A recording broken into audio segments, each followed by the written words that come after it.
Muy buenas tardes, bienvenidos a la tercera charla de este ciclo llamado La Edad Fantástica, lo medieval mirado desde el siglo XXI. Como les había comentado anteriormente, es un ciclo de la Dirección de Extensión Cultural de la Universidad de los Andes que consta de algunas charlas, algunas actividades, como las que tuvimos la semana pasada, y que terminará en una salida por el centro de Santiago para poder observar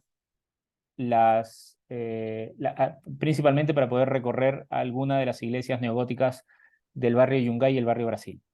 Bien, pero el día de hoy lo que nos convoca es la charla que se llama De mitos y tragedias, el mundo medieval mirado desde el siglo XXI justamente, y para esta charla nos acompaña el día de hoy el profesor Rómulo Hidalgo Luna. Él es licenciado en Lengua y Literatura Hispánica y profesor de castellano por la Pontificia Universidad Católica de Valparaíso, y también es máster en Identidad Europea Medieval de la Universidad de Lleida, España. Es diplomado en Filosofía griega por la Universidad de Chile y actualmente cursa los seminarios de doctorado en la Universidad de Buenos Aires.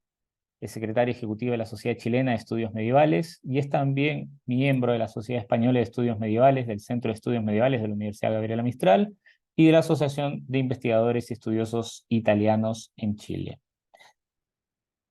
Bien, sin más, muy buenas tardes, Rómulo. Espero estés muy bien y te dejo la charla del día de hoy. Dame un segundo. Ahí Sí, sí. perfecto. Bien, Raúl, buenas tardes a todas y a todos los que están conectados. Primero, los agradecimientos correspondientes y luego todo lo que significa el diseño de la exposición que hoy día tendremos. Los parabienes para la Universidad de los Andes por este ciclo en particular y por todas las actividades de extensión que están llevando a cabo, que están realizando. Saludo especialmente a María Josefina Tocornal, que entiendo que no nos acompaña hoy, pero un saludo a ella por todo también lo que está llevando a cabo. Dicho esto, les cuento lo que vamos a trabajar el día de hoy. Primero el título, ¿no? Que el título puede significar de repente algo muy grandilocuente y yo quiero contarles qué es lo que vamos a hablar y qué es lo que voy a mostrar y sugerir el día de hoy. Dice el título que hemos puesto a esta pequeña charla de mitos y tragedias.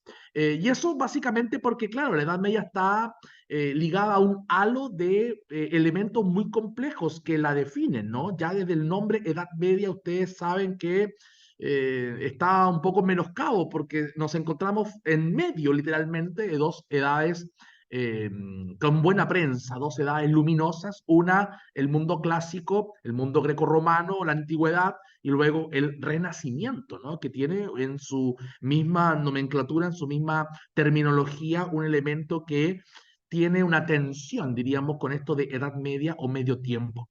Entonces, de mitos, porque vamos a mirar cómo se ha visto desde la historia post-edad media y desde la literatura, obviamente, esta época en particular, idealizándola y demonizándola.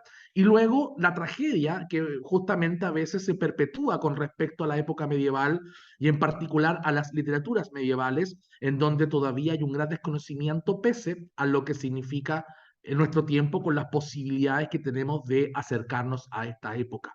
Vamos a mirar desde el siglo XXI, pero también en lo que significa la Edad Media desde esos siglos medievales, más o menos siglo V, caída de Roma en particular, hasta, uno diría, aproximadamente siglo XIV, XV, ¿no?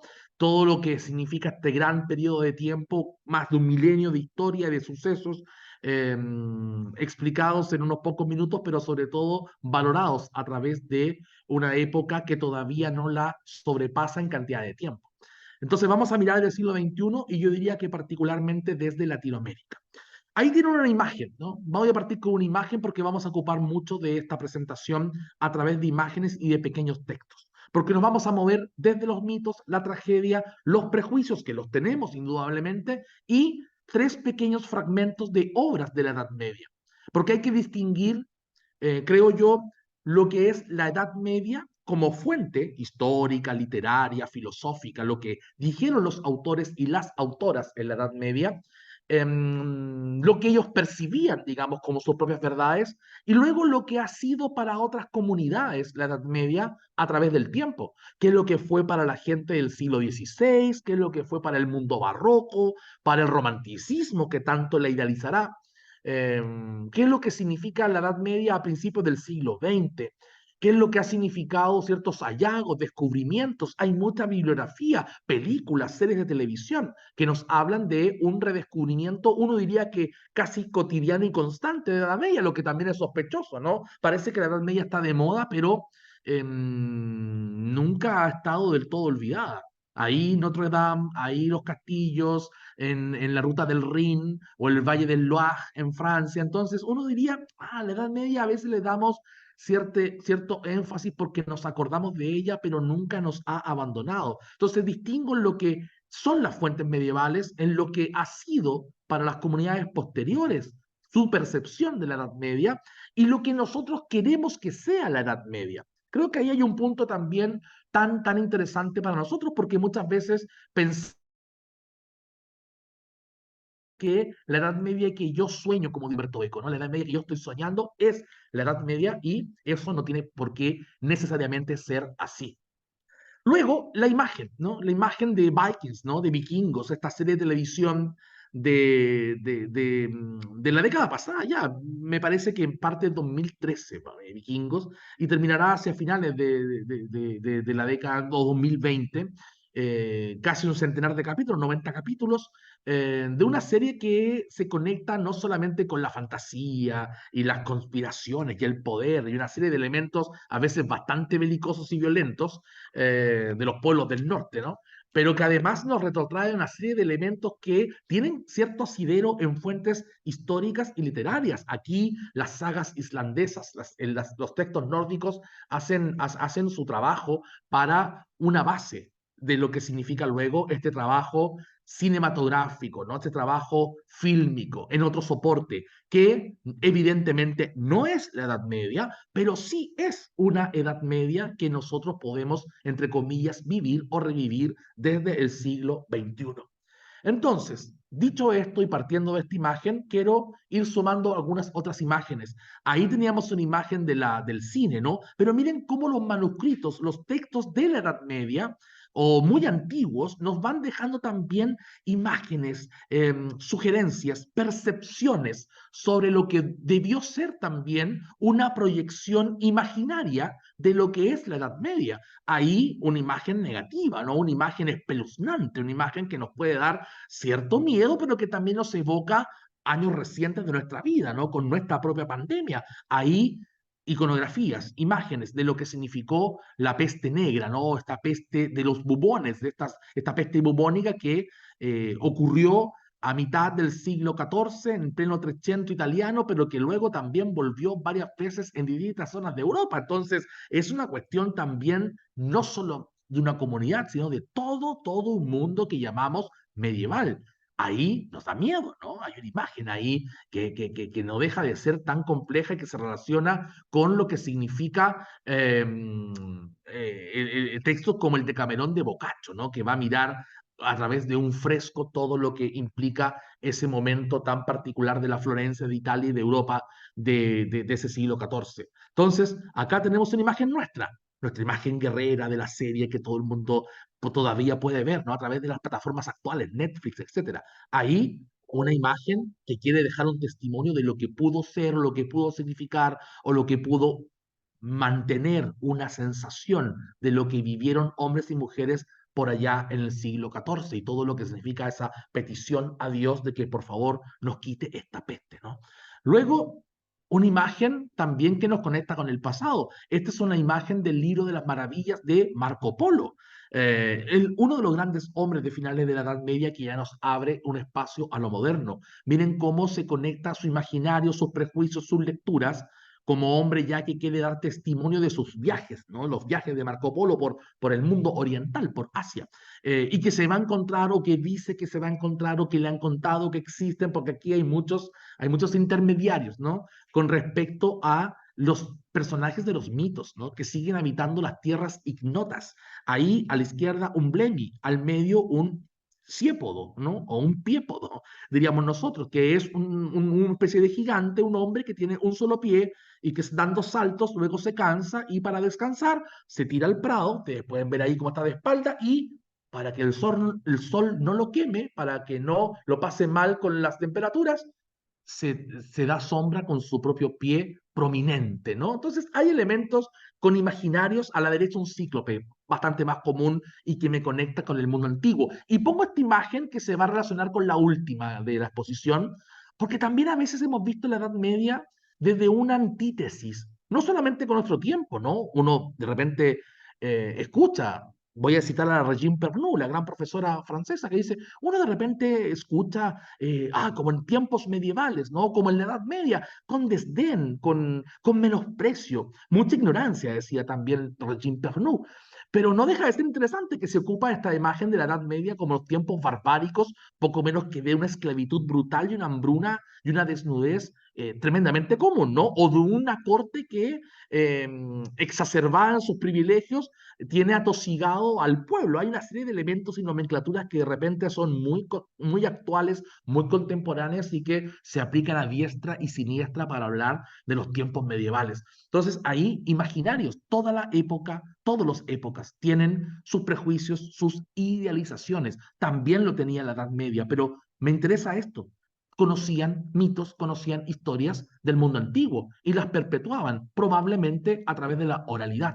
El mundo medieval, y aquí un primer punto interesante, no es un mundo lector en el sentido nuestro, no es un mundo que habitualmente tenga esta costumbre de leer en silencio como lo hacemos nosotros, pero no obstante es un mundo que conoce muchísimo, que transmite historias, mitos, saberes oralmente, sino cómo van a construir esas catedrales, esos edificios, esos castillos, muchos de ellos todavía en muy buenas condiciones, pese al paso de los siglos. Entonces, hay acá un mundo que me gusta plantearlo como un tesoro para el siglo XXI. Ahí podríamos tener entonces una posibilidad de lectura para nosotros, ¿no? En este mundo. Yo siempre invito a mis estudiantes de esta universidad y de muchas otras universidades. Aquí tenemos una posibilidad de aprender, de conocer y de sorprenderse, porque en la Edad Media, de aquí otro aspecto tan interesante, ya voy con Waterhouse, en la Edad Media se va a conectar con nuestro tiempo a través de instituciones como las universidades. Miren todo lo que nos puede producir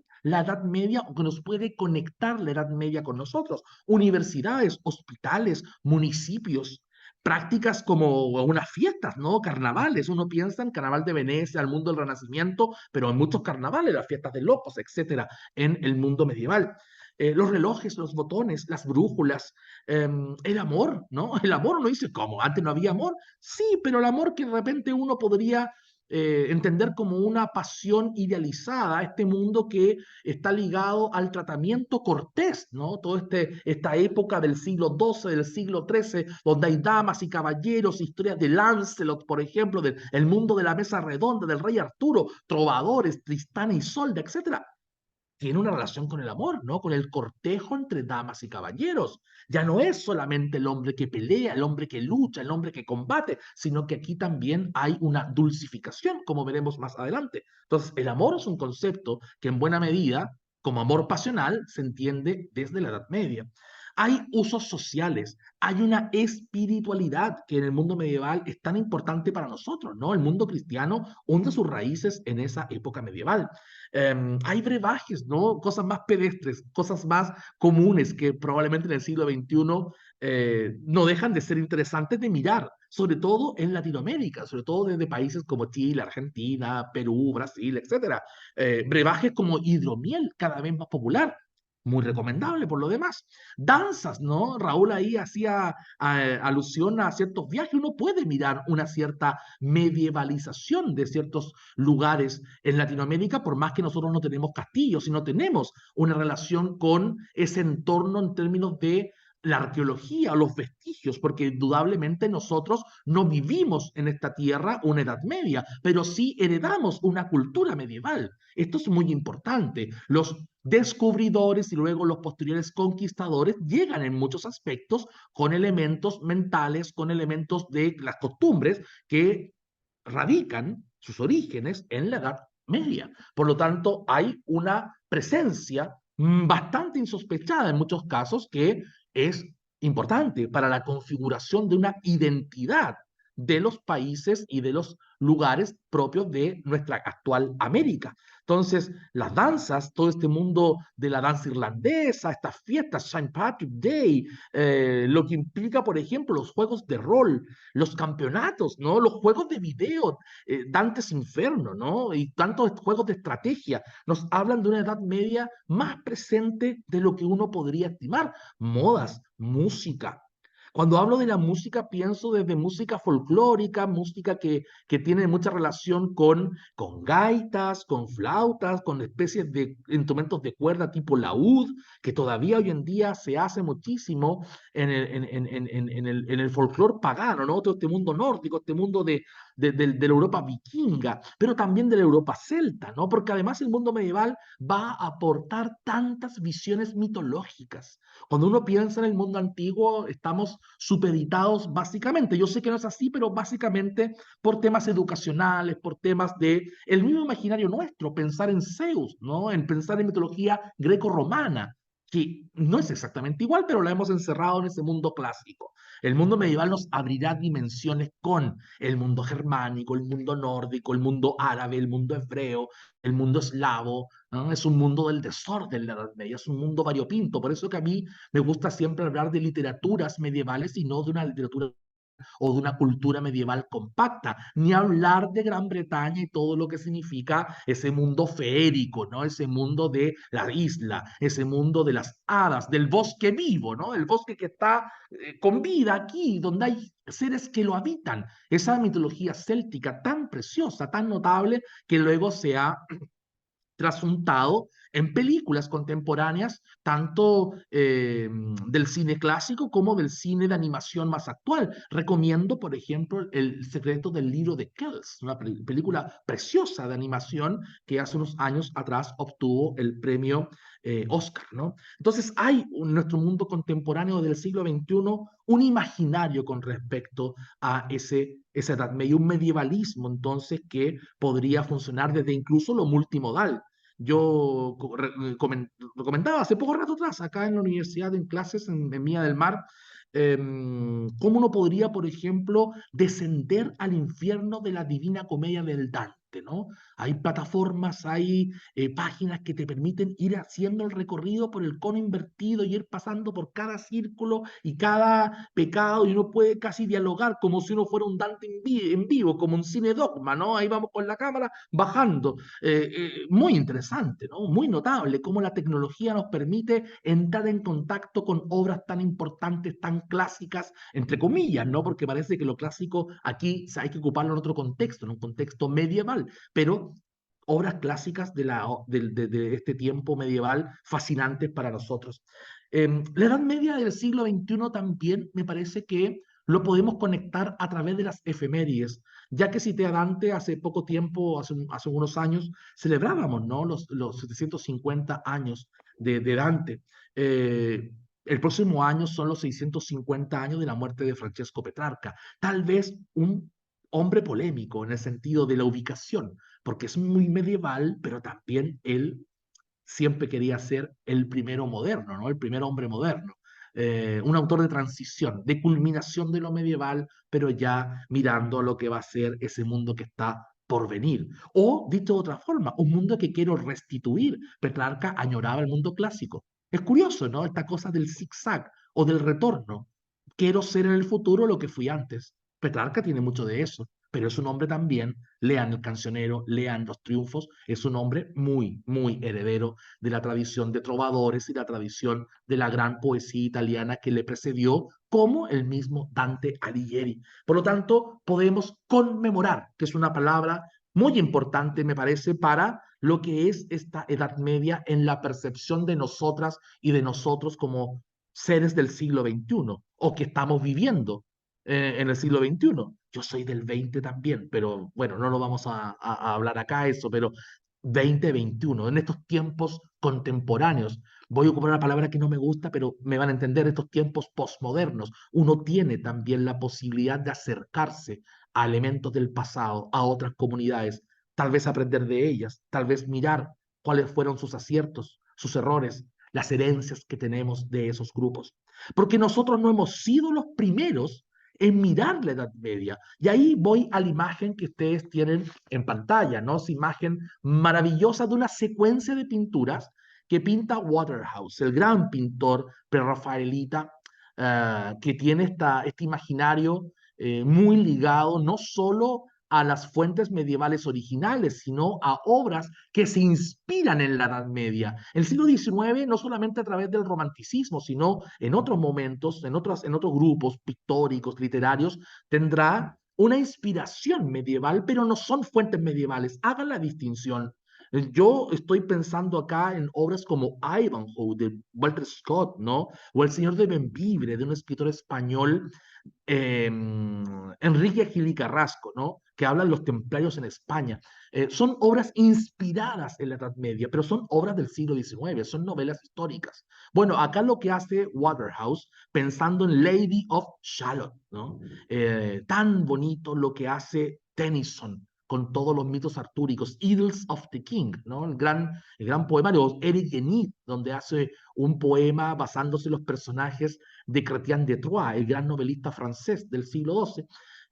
A esta imagen a mí me encanta porque es una imagen muy decimonónica, muy de finales del XIX, pero principios del XX, también este mundo prerrafaelita. I am half sick of shadows, ¿no? Cansada estoy de las sombras. Y ahí está finalmente atrás el castillo, esa imagen como secuencial del caballero, de la dama, el agua que fluye, el agua que corre, toda la caballería, todo lo que está afuera, pero esta mujer está sitiada, encerrada, mirando como un espectador a través de la ventana. ¿Qué hay afuera, no? Estoy aquí en las sombras, en la oscuridad, y afuera la aventura, afuera la heroicidad. Hay muchos elementos que uno podría decir heredamos de la idealizamos de esta Edad Media, pero no siempre fue así, y eso me parece que es interesante, y no hay una única versión.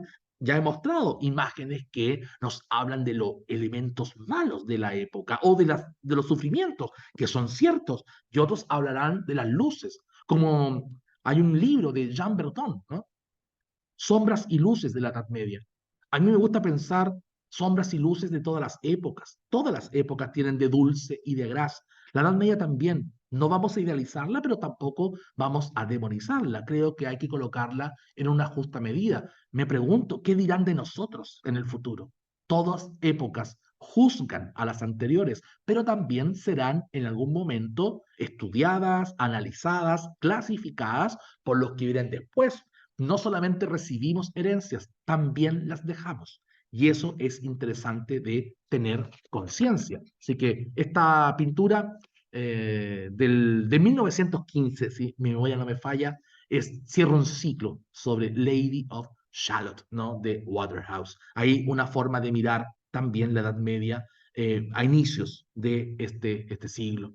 Eh, Quiero detenerme acá un segundo, porque cuando pensaba en lo que me había propuesto María Josefina hace un par de meses, que me decía, claro, hoy día está muy de moda la Edad Media, tiene toda la razón, ¿no? Está muy de moda en la juventud, uno ve que hay un cierto aprecio por la Edad Media, pero diría yo más bien por sobre sucedáneos medievales o estos textos que reconstruyen una Edad Media más fantástica, como dice el nombre del ciclo, y no tan maravillosa como es el nombre que deberíamos ocupar en rigor para las fuentes medievales, porque yo no podría decir que las fuentes medievales son fantásticas, ¿no? Esa es una visión decimonónica de la creación. En el mundo medieval se cree que el ciervo habla, se cree que yo voy a subir a una alfombra y voy a volar, o que voy a ir a un río y en el río habrá un barquito esperándome sin timonel, no hay nadie sobre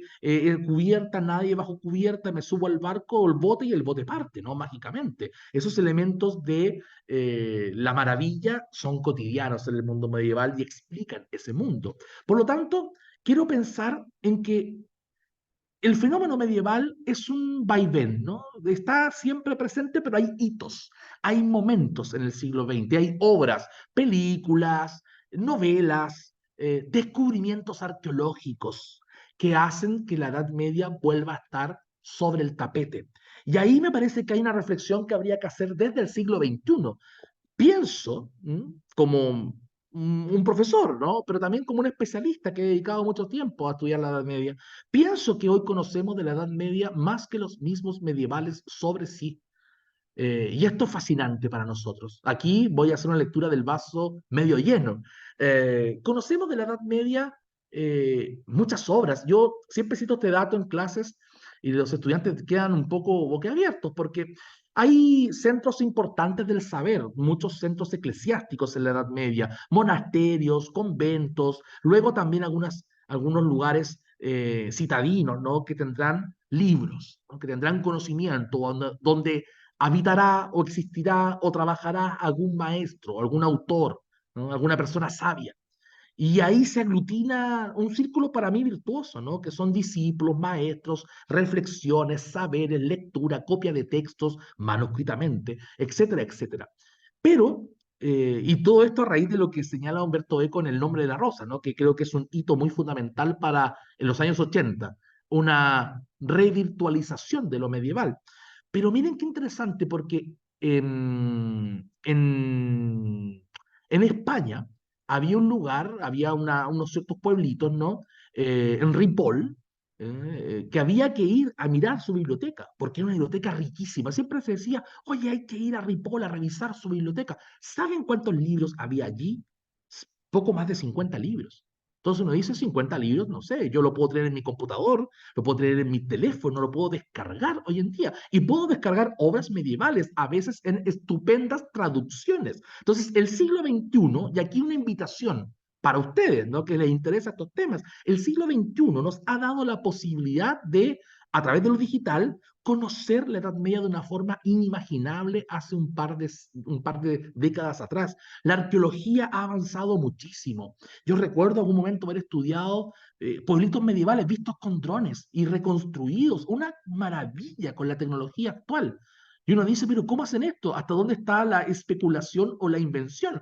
Vuelvo a lo que dije al principio, lo que yo quiero que sea la Edad Media. Y no, fíjense, hay gente especializada, así como hay personas especializadas en anecdótica, en paleografía, en literatura, en historia, en filosofía, hay otros que se especializan en arqueología o en arquitectura y empiezan a ver con toda la tecnología actual cómo puedo reconstruir los pueblos, cómo hay vestigios de un pueblo construido sobre otro. Y es una maravilla cómo la tecnología nos permite más o menos establecer las vinculaciones entre pueblos que hace poco tiempo atrás nunca nos habíamos imaginado que tenían contacto. Se han encontrado barcos vikingos donde supuestamente no deberían estar, monedas de algunos pueblos donde cómo llegaron acá. Entonces, hemos a través de la arqueología avanzado muchísimo. Y eso luego, claro, queda más bien secuestrado a nivel académico y no se conecta con el público, ¿no? Con las personas interesadas en la época. Entonces, creo que en el siglo XXI conocemos de la Edad Media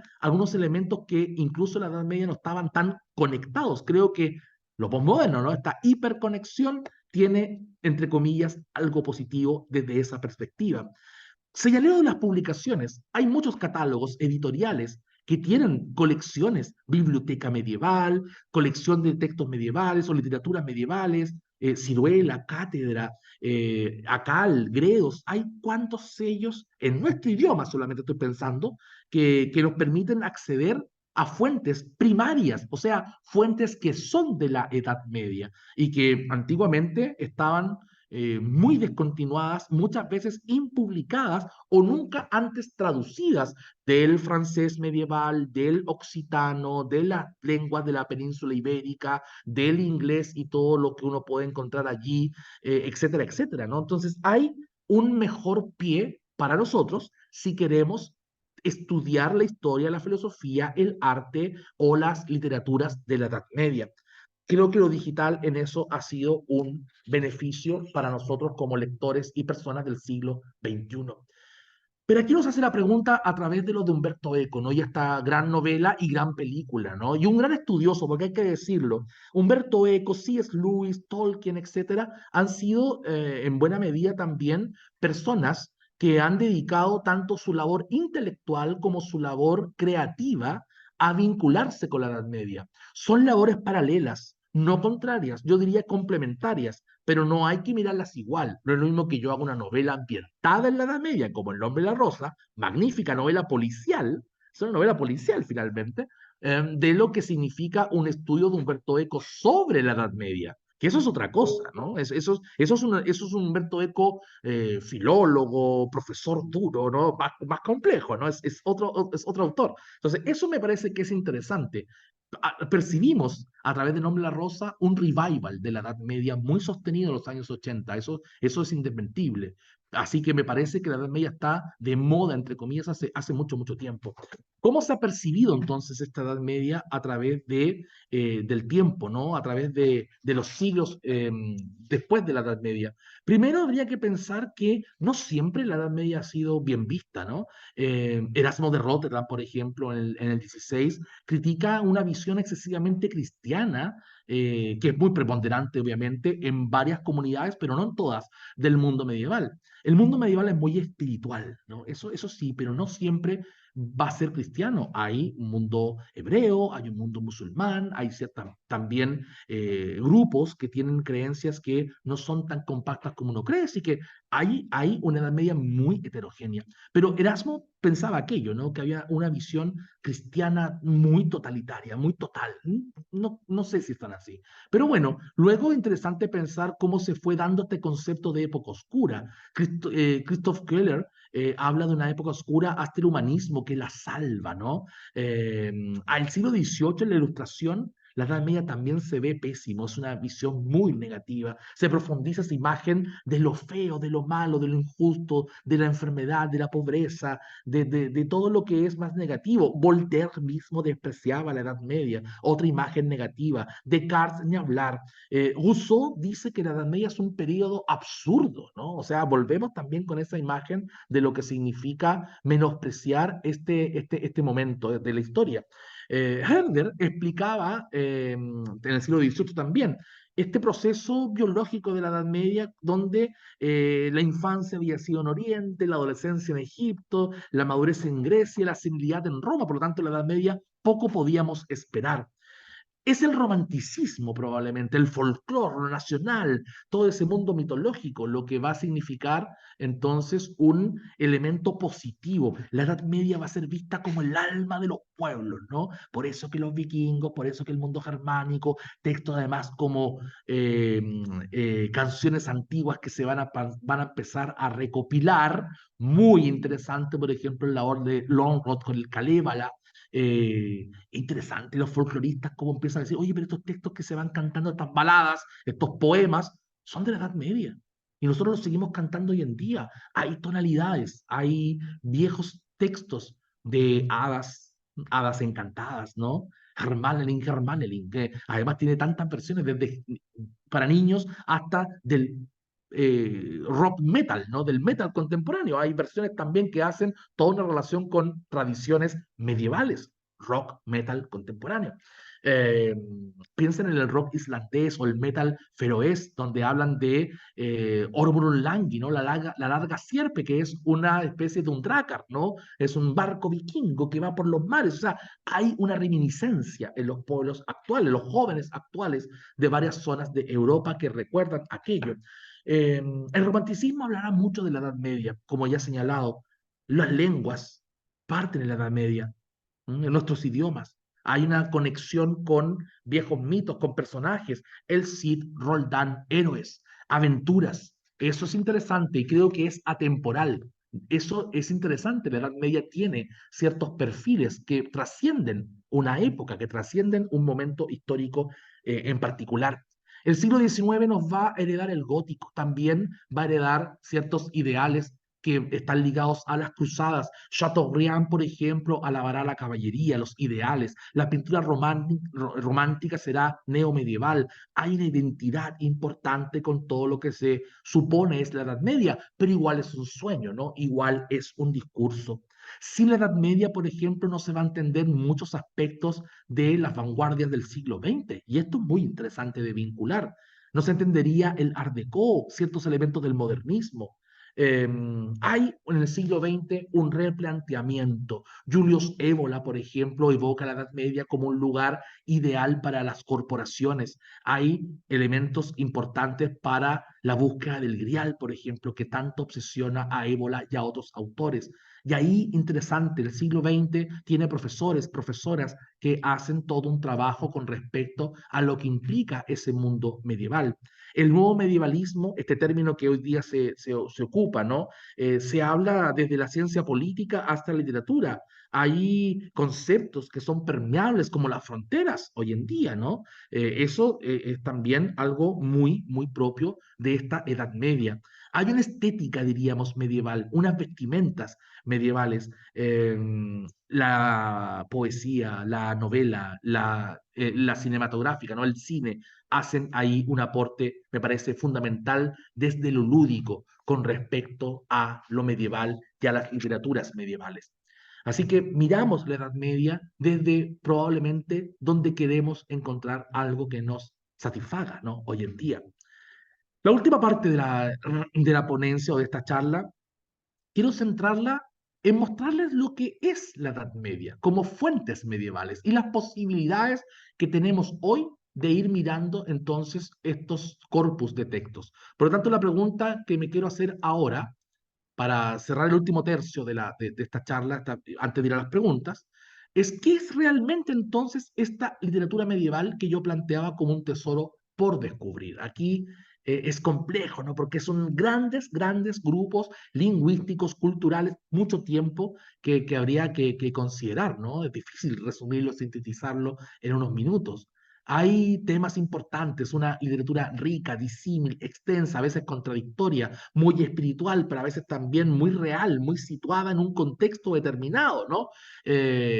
Un léxico que convive entre el latín, que todavía se habla y va a ser muy importante en cenáculos religiosos, por ejemplo, con las lenguas romances que cada vez son más importantes y más comunes entre las nuevas generaciones. Y a partir del siglo XI será el vehículo de los textos literarios más importantes de toda Europa, ¿no? Y de buena parte del mundo conocido hasta ese momento. Es una época donde nos encontraremos con imaginaciones, con maravillas, con oscilaciones entre oralidad y escritura. El mundo medieval muchas veces no escribe, pero aprende de memoria o recuerda. Parece que la memoria es una virtud de estas personas que habitaron en estos años, ¿no? Además, pueden leer los vitrales, un castillo, todo, todo dice, todo es alegórico, todo tiene un sentido muy importante, como dice Humberto Eco.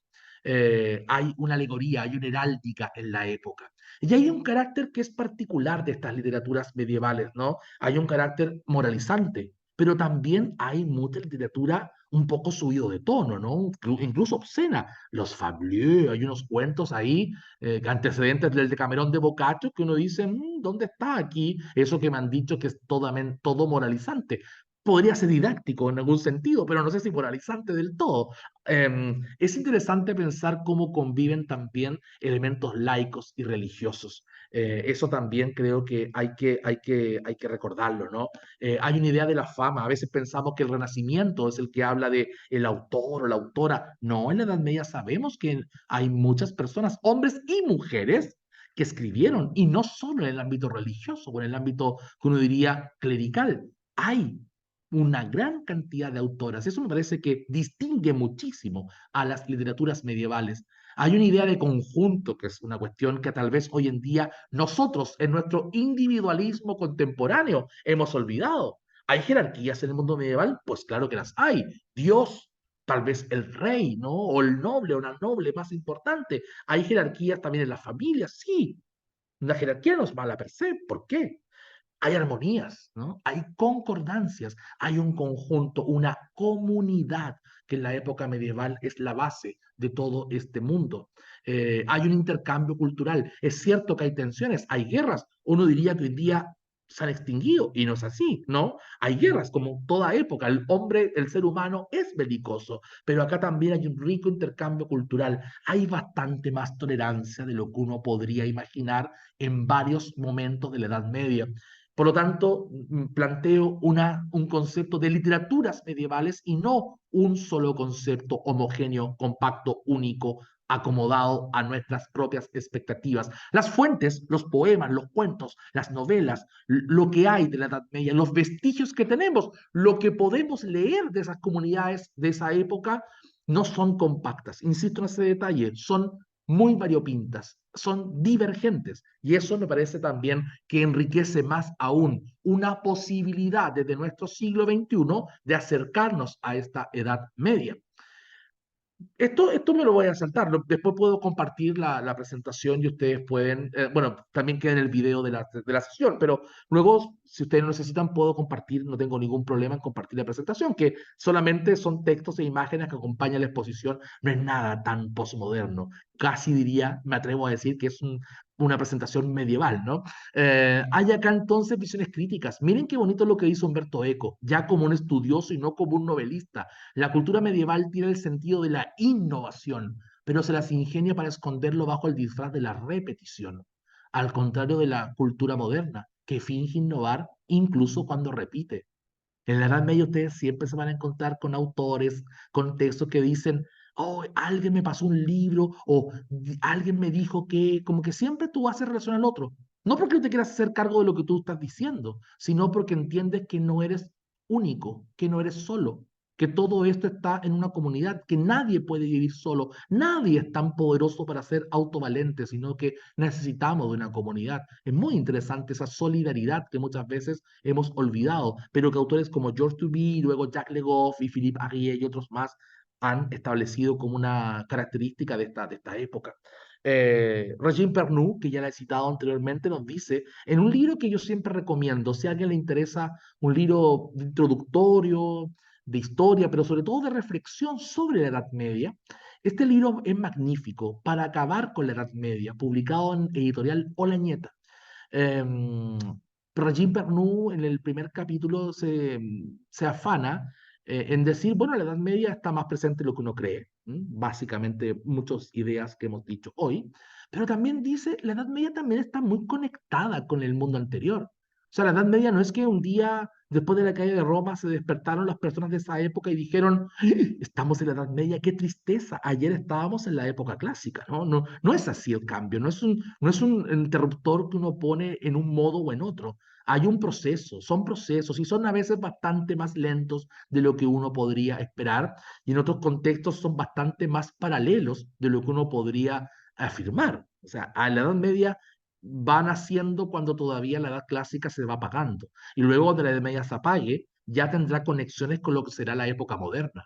La época moderna, si bien es cierto, en muchos aspectos da vuelta a la espalda a algunos elementos medievales, en otros hay una cierta continuidad. Creo que depende mucho el siglo, el lugar y la comunidad que estemos analizando. Regine Pernoud dice que la Edad Media tiene citación de autores latinos y que Bernardo de Claraval, el gran San Bernardo, tiene entonces citas de autores como Percio, que nadie se atrevería a afirmar que este autor forma parte del bagaje de todo intelectual aún en los tiempos más clásicos, como dice entonces nuestra estudiosa francesa, Regine Pernoud. Imágenes para ir cerrando y ir a la conclusión. Y les voy a mostrar, quería mostrarles muchos ejemplos, pero se los voy a dejar esbozados. Es una invitación para que ustedes luego lo puedan complementar. Ahí tienen imágenes de los manuscritos. La Edad Media también habla a través de las imágenes, no solo a través de los textos, de los poemas. Ahí el amor, ahí la dama haciendo ingresar por la ventana al caballero. Parece que está en alguna fechoría, no muy santa. En la derecha, a vuestra derecha, qué bonita esa imagen de la alteridad entre dos personajes tan famosos de los textos medievales como Tristán e Iseo o Isolda en la nomenclatura germánica, eh, tomados de la mano con en las flores que nacen de este amor, una imagen muy simbólica, muy alegórica, como todo lo es en la Edad Media. Nada es exactamente lo que parece ser. El león no es solamente un león, puede ser la imagen de Cristo, puede ser la imagen de alguna condición positiva o negativa según cómo se esté armando los elementos que estén alrededor de su tratamiento. Me parece interesante cómo podemos leer la Edad Media, cómo podemos leer los castillos, los manuscritos, los textos. Es bonito pensar también, perdonen que ocupe una expresión tan básica como bonito, ¿no? Pero creo que se ajusta muy bien. Interesante pensar cómo puedo entonces educar un ojo, cómo puedo ampliar la forma de mirar estos vestigios, estas fuentes, estas piezas de lo que es entonces la Edad Media. Hay acá autores, ¿no? Aquí hay clásicos medievales, que son clásicos desde la perspectiva medieval, no es el clásico greco-romano, es un clásico medieval, el lengua romance, ¿no? Un gran novelista como Chrétien de Troyes, que hace relaciones con sus propias obras, es el que inventa el cuento del Grial, es el que inventa el personaje de Lancelot en El Caballero de la Carreta. Tenemos autores tan geniales como el ya citado Dante Alighieri, Giovanni Boccaccio con el Decamerón, o Francesco Petrarca, los tres grandes de la Italia del 200 y del 300 que ya he nombrado. Y también una gran cantidad, y esto también creo que es fundamental para nosotras y nosotros hoy en día, grandes profesores del siglo XX dedicaron su vida, hicieron sus carreras dándonos luces en investigaciones increíbles sobre la Edad Media. En historia, Georges Duby, Pagnou, Le Goff, Umberto Eco en Italia, ¿no? Martín de Riquer, el gran profesor Martín de Riquer para la literatura, por ejemplo, trovadoresca, ¿no? Un gran profesor catalán. Carlos Alvar, Victoria Cirlot, la gran Victoria Cirlot, para mí hoy una de las grandes intelectuales vivas, una mujer notable, sabia, escribe magnífico, ¿no? Gran profesora, gran amiga además. Siempre leerla es un agrado, ¿no? Una persona que uno dice, voy a leer un libro de Victoria Cirlot y voy a aprender, ¿no? Jaume Morel, que también ha estado en Chile varias veces, Jaume. Entonces, hay una gran cantidad de profesores, ¿no? Españoles. En Hispanoamérica hay un medievalismo hispanoamericano, en Chile muy fuerte, especialmente en historia, en filosofía. También habemos algunos en literatura. Entonces, hay mucho conocimiento que se produce hoy en día en el siglo XXI que nos permite hablar de un mundo medieval en plena vigencia, ¿no? Con vivezas. ¿Mm? Merlín, el mundo artúrico, ahí tienen otra época, ¿no? Que uno dice, oh, estos textos todavía interesan, todavía hay un público, tanto en el cine, tanto en la novela, en la literatura, que evoca a través de otros textos de aventura estos grandes relatos, estos grandes momentos de la literatura occidental. Voy a dar solo dos o tres ejemplos muy chiquititos, ¿no? Para ir cerrando esta exposición, porque ¿cómo son los textos medievales? ¿Cómo es una fuente original de la época? Miren acá una obra del siglo XII que se llama Un Clichés, que es de un autor francés de la Champaña, del norte de Francia, Chrétien de Troyes, y que miren cómo él habla de su propia obra. Aquel que compuso sobre Eric y Enid, personajes del mundo artúrico, y romanció, es decir, puso en romance. Qué interesante que está escribiendo para un mundo que ya no habla latín. Miren que los autores de la época querían vivir también, querían ganar algo en base a su trabajo. O sea, no es solamente escribir libros, escribir cositas por amor al arte, ¿no? Estamos pensando que quiero que ustedes me reconozcan mi oficio, ¿no? Y dice, romanció las enseñanzas de Ovidio, o sea, puso en romance obras del gran poeta latino Ovidio, y El arte de amar, una obra muy común en la descripción psicológica de los textos medievales, y escribió del mordisco del hombro y sobre el rey Marco Iseo la rubia, también escribió sobre Tristán, y la metamorfosis de la bubilla, de la golondrina y del ruiseñor, empieza ahora un nuevo cuento. Esa imagen que tiene de la creación Cretin de Troyes me pone absorto. Es un hombre que hace como su currículum, diríamos, al principio, en el prólogo de su obra. Dice, aquí hago una nueva novela. Lo que me habla de más que un autor conocido de una zona, de un siglo determinado, siglo XII, en el norte de Francia, tiene conciencia de la obra que está llevando a cabo. Es notable para un autor del siglo XII y que a veces desconocemos y pensamos que todo es anónimo. Ahí tienen un ejemplo de literatura medieval en esta invitación a redescubrir lo del siglo XXI. Un segundo ejemplo, solo muy cortito porque esto es largo, este es el prólogo de unos cuentitos de Marie de France, una autora, para que vean también que hay muchas mujeres, especialmente en el siglo XII o desde el siglo XII, que hacen su aporte a las literaturas medievales. Y esto es un prólogo a mí muy, muy querido. Voy a situarme las palabras en rojito: la erudición, la conciencia que hay que instruirse, la relación con los antiguos, hace citas, Prisciliano, las glosas, es decir, yo estudio los antiguos y hago anotaciones, glosas sobre aquello, como cuando nosotros estudiamos, uno estudia y va tomando notas y va comentando. Qué interesante, estudiamos, parece bastante similar al método de estos autores medievales. Y el párrafo central del prólogo a mí me encanta. Dice: quien desee dominar sus vicios debe afanarse en el estudio. Qué bonita idea, ¿no? Y emprender una obra ardua. Solo la poesía nos libra o nos libera del miedo y del dolor. Por todo ello comencé a pensar en realizar una buena historia, trasladada del romance al latín. Miren, quería hacer una obra como la que hacía Chrétien de Troyes y otros autores, traducir del latín a las lenguas romances, en este caso al francés, al anglo-normando, historias. Pero miren lo que dice, y aquí creo otra originalidad. Pero no me atrajo la idea. Había demasiadas ya. Pensé en los lais que había oído. No dudé más.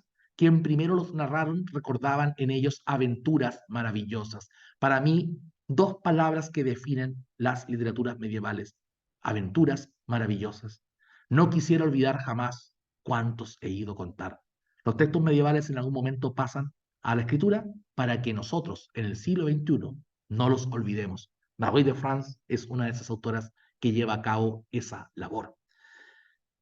Y el último caso, de aquí voy a la conclusión, que me encanta porque se conecta con mucho de lo que ustedes han visto paralelamente al curso, ¿no? Con C.S. Lewis y con Tolkien, ¿no? Aquí está Sir Gawain and the Green Knight, que es un texto tan interesante porque es una obra anónima de finales del siglo XIV, es un poco posterior a los dos casos anteriores, escrito en verso, es una novela en verso, es un román, y se conserva en un solo manuscrito, y lo interesante es que fue editado el año 1952 por un tal J.R.R. Tolkien. Y el año 1973, su hijo, Christopher Tolkien, lo publica con todos los otros textos que estaban en el manuscrito que fue hallado.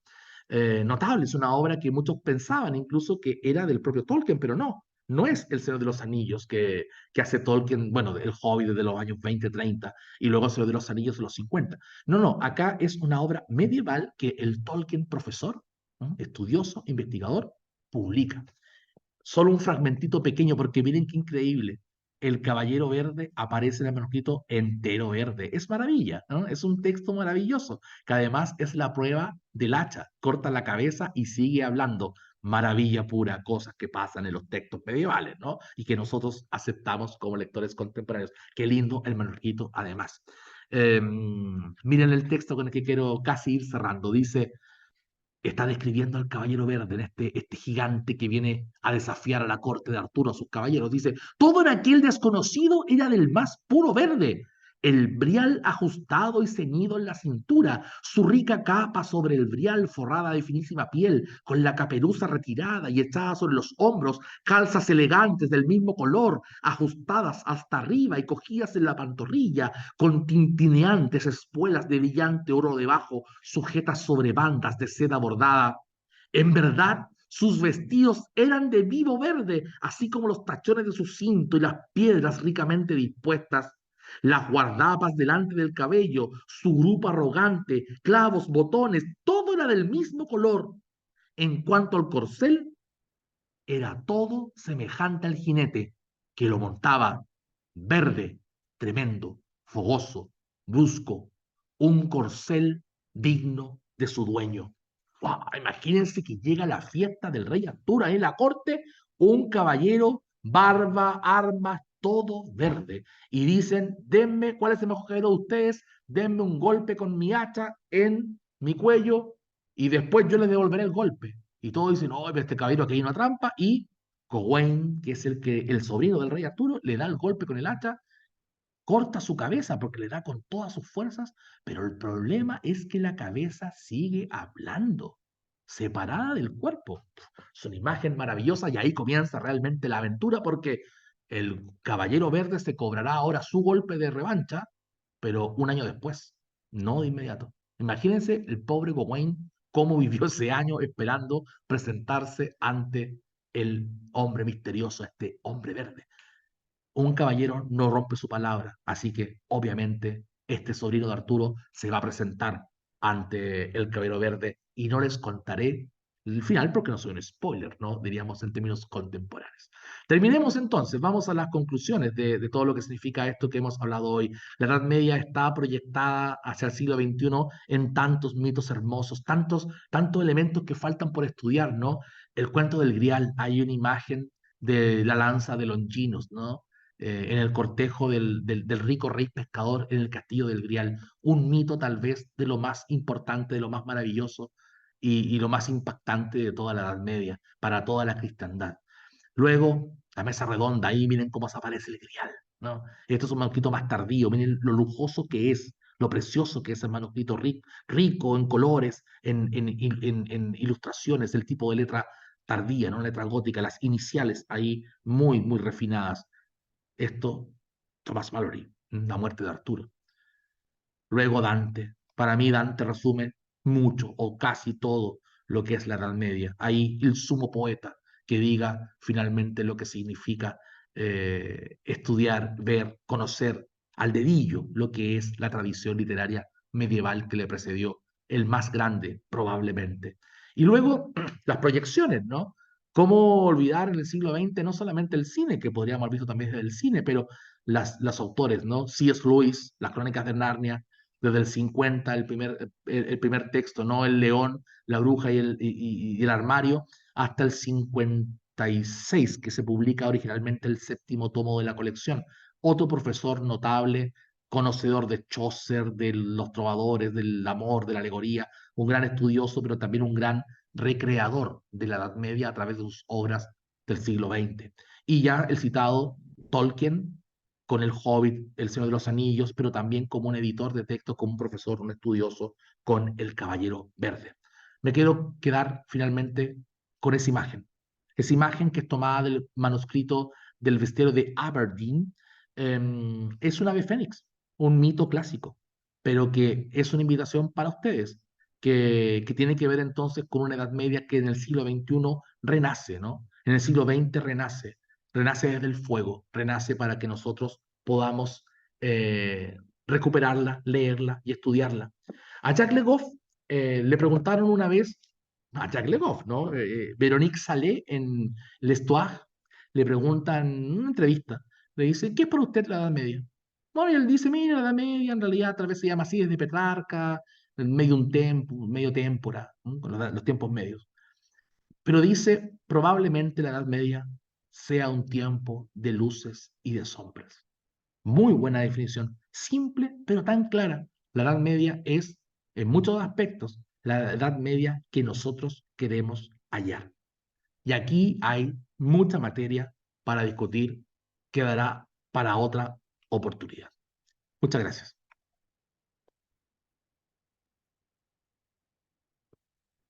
Bien, muchas gracias, profesor. Muy entretenida presentación, con hartas preguntas en la cabeza, pero más bien las preguntas, estamos en el momento de las preguntas, así que más bien las preguntas creo que corresponden a las personas que están en este momento Con aquí nosotros. presentes a través del Zoom. Así que, bueno, los micrófonos están activados para quien quiera puede hacer sus preguntas. No sé, Josefina, si quieres comentar algo. Josefina.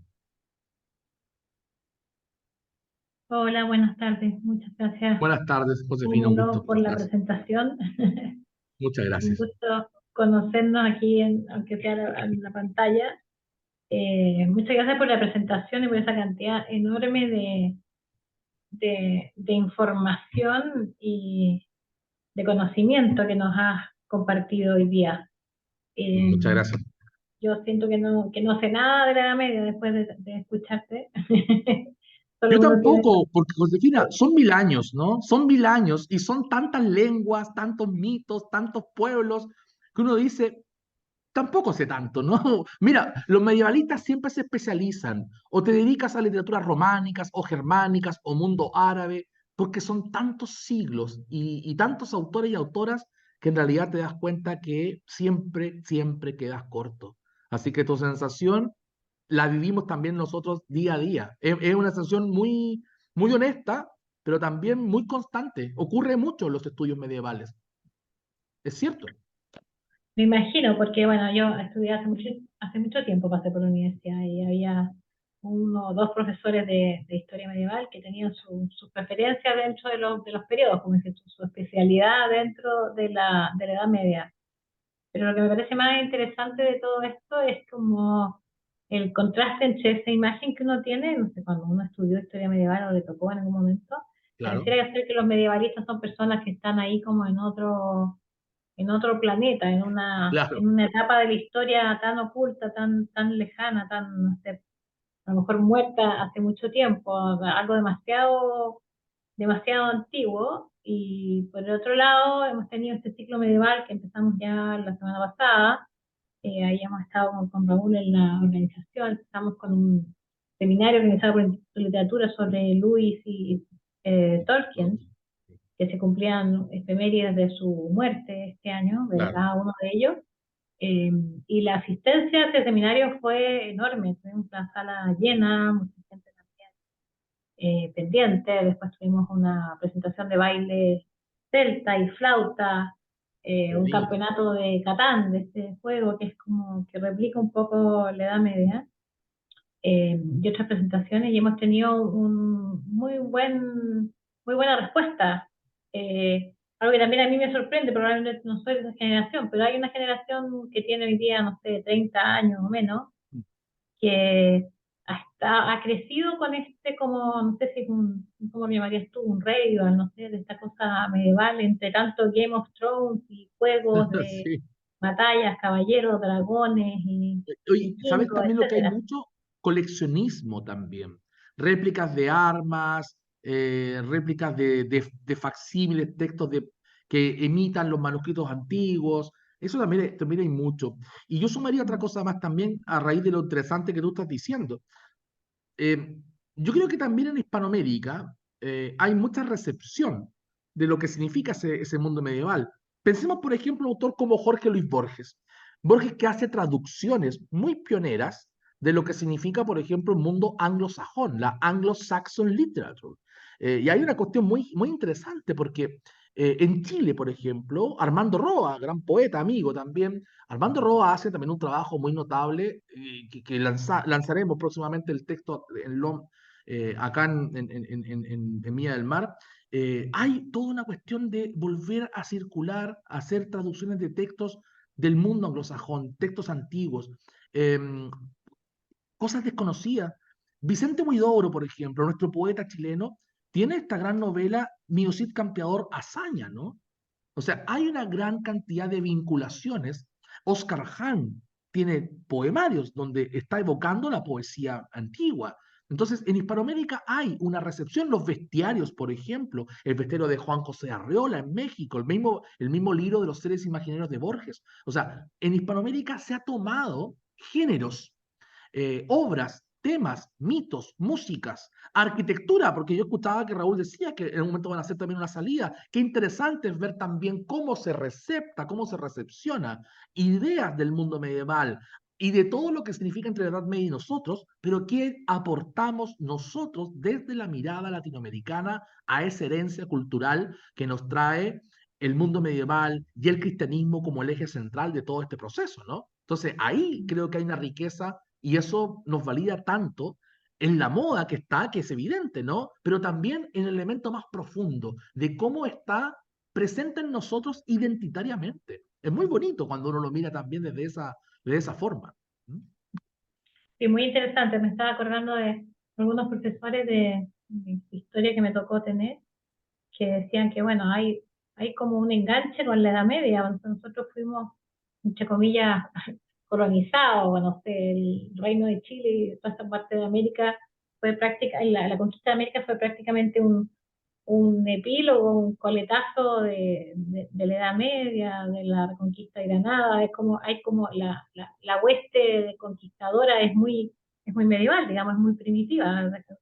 Es una época rara, digamos, empezamos recibimos como una especie de importación directa de unos personajes que estaban muy más en la Edad Media que en ninguna parte, los Oye, no sé si conquistadores. alguna vez has escuchado, ustedes han escuchado este cántaro divino en el campo, como en la zona de Santiago hacia el sur, Rancagua, Maule, etcétera, se cantan versiones chilenas de canciones dedicadas a Roldán y al arzobispo Turpín y a todo lo que significa el mundo de los caballeros de los 12 pares de Francia del tiempo de Carlomagno. Y uno dice, pero Carlomagno cuando estuvo en el campo chileno, ¿no? Uno dice, ¿cómo llega Carlomagno acá? Bueno, a través de los españoles, pero sobre todo, y aquí una cosa muy interesante, de novelas que se publican por entretención en Chile en el siglo XIX y principios del XX. O sea, nuestros abuelos y tatarabuelos, ¿no? Bisabuelos y tatarabuelos, leían novelas que para ellos era naturalmente parte de un acervo cultural de Occidente. Y eso después cala hondo en muchos elementos espirituales, folclóricos y del campo. Y todavía está allí. Tal vez hoy en día se ha ido perdiendo eso porque la modernidad, ¿no? Va como eh, conquistando esos territorios, pero no deja de ser interesante que tenemos muchísimas vinculaciones, no solo desde la academia, sino también desde lo popular, con aquello. La religiosidad, la espiritualidad en Latinoamérica tiene mucho también que ver con el mundo medieval. México, por ejemplo, ni hablar. Entonces, hay ahí, yo decía al principio, fiestas, sentidos muy interesantes. En el chat, Carolina pregunta, hola Carolina, qué gusto saludarte. Pregunta, ¿qué versiones contemporáneas chilenas hay en nuestra literatura? Muchísimo. Telier tiene relaciones con los trovadores, por ejemplo, reescrituras. Oscar Hahn, citaba el caso de Huidobro. Hay vinculaciones muy interesantes en Roberto Bolaño, por ejemplo, un autor que uno diría que tiene de medieval. Bueno, él decía que en México jugaba a escribir en Trovar Cruz, como los trovadores antiguos.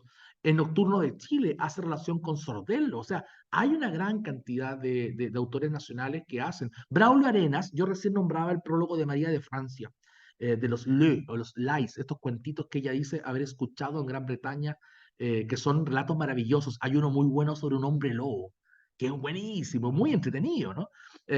Bueno, en Chile Braulio Arenas hace una versión también de María de Francia, hay un live de Arenas. Arenas mismo tradujo un cantar de Roldán, o sea, un chileno tradujo la chanson de Roland, el año 82. Entonces hay textos que nosotros también hemos podido conocer a través de ojos latinoamericanos y chilenos. Ya cité el caso de Borges y otros más que hacen bestiarios en Latinoamérica. O sea, la recepción es un hecho real y constante. Y eso a veces lo hemos olvidado.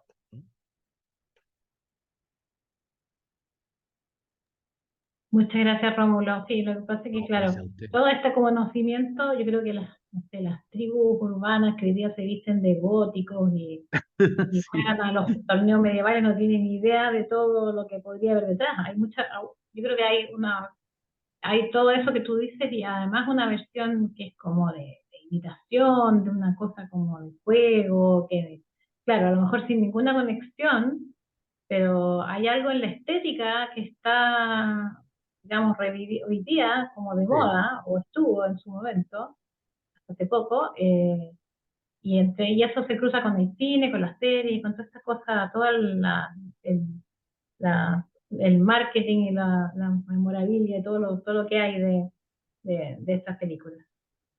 Así que Ah, yo no- ahí hay una pregunta sí, para ti también, que está de sí, Disney. sí, yo no me dedico al mundo, ahí está, topamos, ¿no? Porque justo yo no me dedico al mundo bizantino. Tengo un buen amigo, un par de amigos que se dedican al mundo bizantino, pero algo sé. El mundo bizantino siempre es como una edad media tras mano, y es una edad media más clásica, ¿no? En el sentido que sienten que son los herederos de Roma literalmente. O sea, el mundo del imperio bizantino piensan que es el imperio romano, que de alguna forma lo es porque subsiste. Recuerden que el que cae en el siglo V es el imperio romano de Occidente. El imperio romano de Oriente, Bizancio, sigue hasta el siglo XV, cuando cae en manos turcas. Entonces hay ahí una herencia muy interesante y una literatura muy particular. Ahí el problema es también de fronteras, también hay problemas de poesía épica. El más grande texto es el de Yanis Acritas, ¿no? El héroe de fronteras, Acritas. Pero a mí me encanta mucho el cantar de Andrónico, el cantar de Armuris. Armuricito, ¿no? El gran personaje. Muy interesante también esa épica medieval griega que no tiene relación con la épica griega clásica. No es Aquiles, no es Ulises. Qué interesante pensar que hay una épica medieval en griego o griega medieval. Eso como un primer punto. Y luego, no sé si la conocerán, una gran mujer, Casia de Constantinopla, que hace himnos. Tenemos música compuesta por Casia y son himnos religiosos de santas.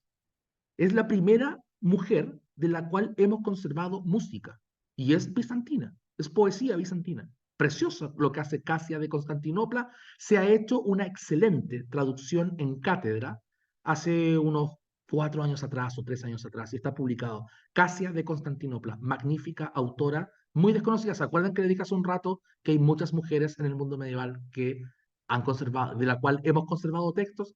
Aquí tenemos una mujer que hace unos himnos maravillosos. Si ustedes van a YouTube, miren el siglo XXI cómo nos permite posibilidades. Si ustedes van a YouTube y ponen Casia, escuchen los himnos, se van a acordar. Es maravilloso. Es un canto de verdad que uno sale con el espíritu liviano, ¿no? Libre. Y es una gran poeta, notable, notable poeta. También hay una poesía, aquellos que tienen algo malvado y no tan edificante, hay una poesía satírico-lúdica también, bizantina, publicada bajo el sello de Cátedra también, en la colección Letras Universales. Ahí está Mauropo, hay varios de los poetas típicos del tiempo, se ríen entre ellos, se mofan. Muy erudita la poesía bizantina, así que ahí algo puedo hablar. Y el mundo oriental, no sé si está pensando en textos como Murasaki Shikibu, por ejemplo, como el romance de Genji. A mí me da cierto pudor aplicar nomenclaturas medieval o de la época medieval occidentales al mundo oriental. Yo ahí tengo un disenso. Hay algunos profesores, algunos autores que lo hacen, yo no. No me gusta occidentalizar Oriente, ¿no? Creo que tienen su propia historia y tienen su propia nomenclatura, ¿no? Así que me declaro en aguas donde no tengo jurisprudencia. Y Alejandro pregunta... ese es el prólogo del Clichés, ¿no? Es esta obra. En esa obra, Chrétien de Troyes hace un resumen de los trabajos que anteriormente ha compuesto. Eh, y las obras que señala son textos de las Metamorfosis de Ovidio y del Arte de Amar de Ovidio. Lo que me dice algo importante, me dice que este romancier, este novelista, tiene un estudio del mundo clásico, ya ha leído y sabe latín y sabe lengua de Ovidio, ¿no? O anglo-normando. O sea, es altamente preparado para luego él cometer o redactar sus propios trabajos literarios. ¿Mm? Perfecto, bien. Para hacer honor al tiempo también, Sí, vamos a claro. ir cerrando. Muy agradecido, profesor No, gracias a Rómulo, por ustedes, esta... porque siempre uno quiere hablar de las cosas que estudia, ¿no? Así que agradecido soy yo. Bien, muchas gracias. Y para quienes están hasta este momento, bueno, como lo dije al principio, esta charla se ha grabado y se le va a enviar a todos los que han sido, todos los que están inscritos para que puedan, obviamente, revivirla y tomar notas de algunos detalles de la charla. Así que, bueno, con todos, muy buenas noches, Rómulo, muy buenas noches, Josefina, muy buenas noches con todos. Hasta Raúl, luego, muchas Josefina, gracias. un abrazo a todas y a todos. Buenas noches, que estén muy bien. Buenas noches, nos vemos en la próxima conferencia. Gracias, adiós.